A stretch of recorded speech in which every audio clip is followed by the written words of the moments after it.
Hello, welcome to American Baker in Germany. I'm Michelle, and today we are making a super easy ombre cake.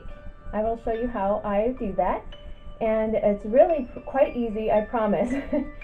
So it's going to be a buttercream covered cake with rosettes swirled onto it.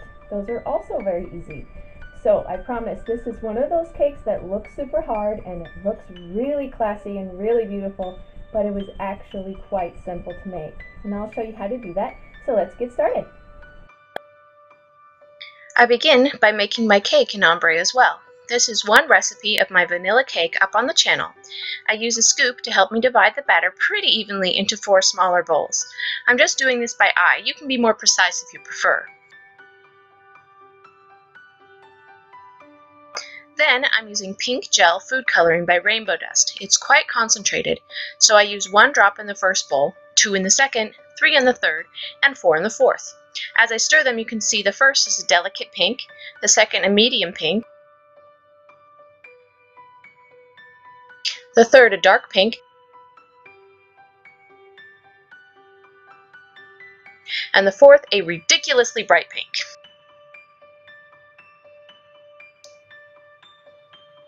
I'm baking these today in thin layer pans. I prefer to use these for cakes that have different colors and different layers, like rainbow or ombre cakes. I line them by folding a piece of parchment paper in fourths and cut it into a rough circle.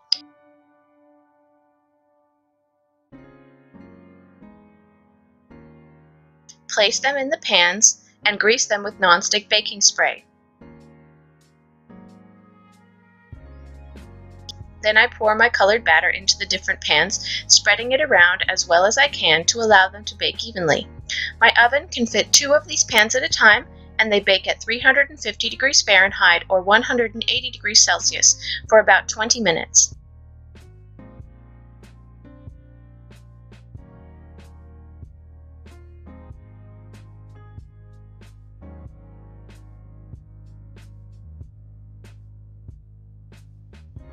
After the layers have baked and cooled, I remove them from their pans by loosening the edges a bit, flipping them over, taking off the parchment paper, cutting off the lip of cake around the edge, and leveling them.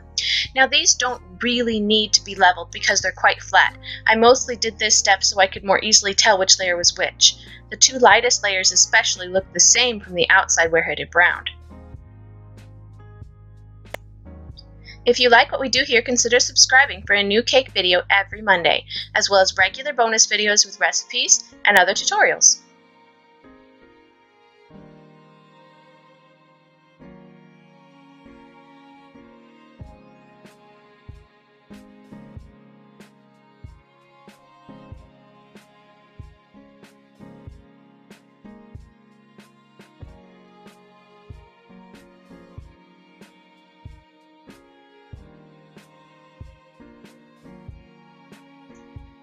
I filled and frosted this cake with Swiss meringue buttercream. I left it white for the filling. I stacked the cake in the ombre order from darkest to lightest.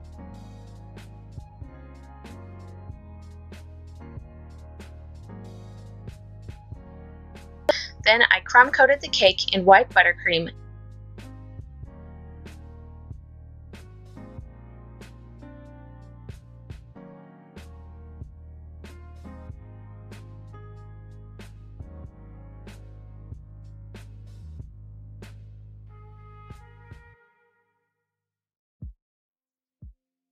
And cleaned up my cake board with a damp rag, chilling it in the fridge for half an hour to set up.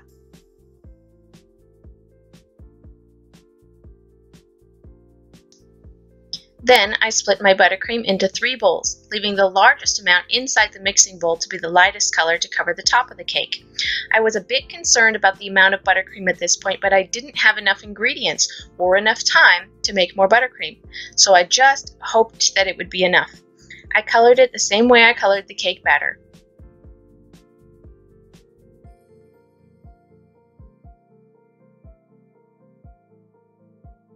But I noticed after I mixed up the last one that it was basically the same color as the third, so I added more pink food coloring, getting it all over my hands in the process.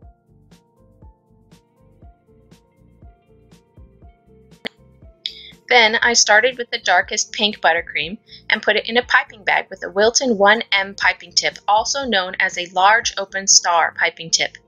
I only have one of these, so I can only put the buttercream into piping bags one color at a time. I'm careful to scrape out as much buttercream from the bowl as I can possibly get out. Then I get my cake out of the fridge and start piping rosettes onto the side of the cake, beginning at the bottom with the darkest color.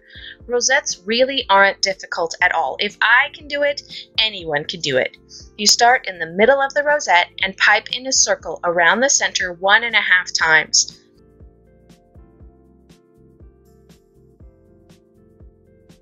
I totally saw it coming though. I ran out of buttercream before I made it all the way around the cake. I decided to think about it later because I didn't have a solution yet for it, and I wanted to finish the ombre first. I cut the piping tip out of the bag and washed the tip thoroughly before using it for the next color. I set up my piping bag the same way as the first, just with the second color. I decided to leave the gap for now and just continue the ombre.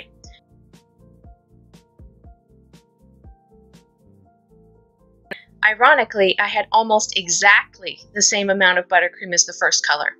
Once again, I cut off the tip and washed it for the next color.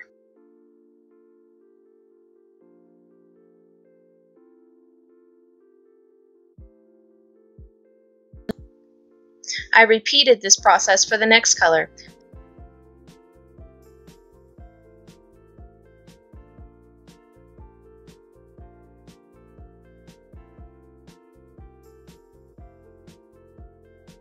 This one had a tiny bit more buttercream than the first, so I lined my gap a bit with more swirls.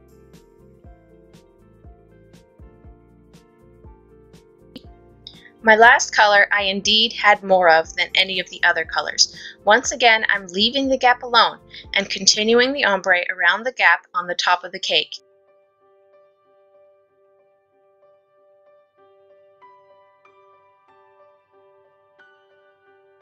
If you have any holes in the rosettes, you can fill them in with a simple dab of buttercream. After my gaps were filled, I used the rest of my pale pink buttercream to cover as much of the top of the cake as I could.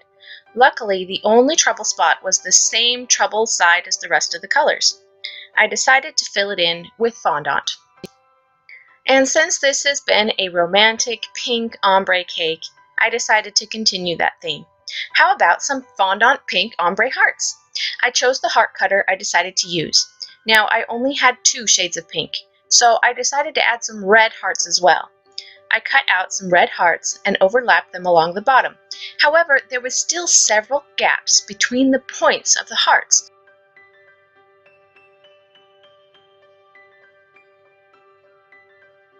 So I cut out some extra points, peeled back the hearts, and placed them in between them to cover all the gaps in the frosting.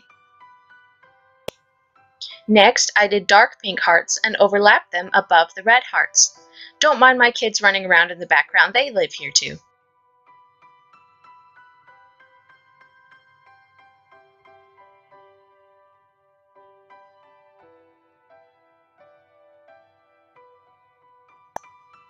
Finally, I used the most pale of the pink fondant.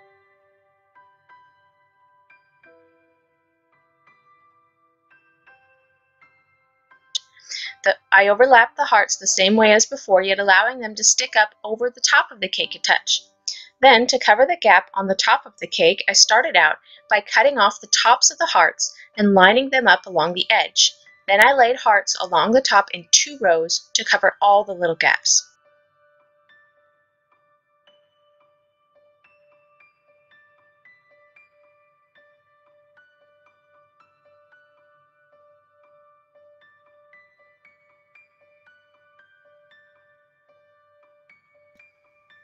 Although I definitely didn't plan the gap in the buttercream, I found the hearts a nice solution.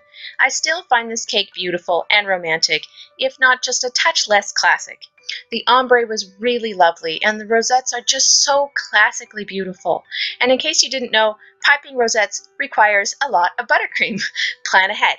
But if things don't go according to plan, be flexible. Another solution could be a thing of beauty as well. Happy Valentine's Day! For more cakes and tutorials, check out my website, AmericanBakerInGermany.com.